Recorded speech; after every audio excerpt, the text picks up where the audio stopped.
பிரபல 80s இயக்குனர் திடீர் மறைவு, அதிர்ச்சியில் திரையுலகம்.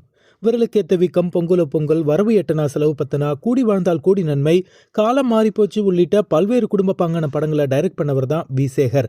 ஒரு இயக்குனரா மட்டும் இல்லாம 18 படங்களுக்கு ப்ரொடியூசராகவும் இருந்திருக்காரு. இவருடைய படங்களுக்கு தியேட்டர்ல என்னைக்கும் அமோக வரவேற்பு இருந்துச்சு. ரசிகர்களோட பல்ஸை ஈஸியா டயக்னோஸ் பண்ண தெரிஞ்ச வி. சேகர் அப்போதைய காலகட்டத்துக்கு ஃபேமிலி ஓரியன்ட் படங்களா எடுத்து ரசிகர்களை இம்ப்ரெஸ் பண்ணாரு. இப்பவும் பல சேனல்கள்ல இவரோட படங்கள் டெலிகாஸ்ட் ஆயிட்டு தான் இருக்கு. சினிமா மட்டும் இல்லாம பிறந்த வீடா புகுந்த வீடா அப்படிங்கிற சீரியலையும் இயக்கினாரு. 73 வயதான அவர் உடல்நலம் பாதிக்கப்பட்டு கடந்த 10 நாட்களா சென்னையில் இருக்கிற பிரபல தனியார் மருத்துவமனையில சிகிச்சையில இருந்தாரு. மூளைக்கு செல்ல வேண்டிய நரம்புகள் செயல்படாததால மருத்துவமனையில அவர் கண்கள் மூடிய நிலையிலேயே இருந்தாரு.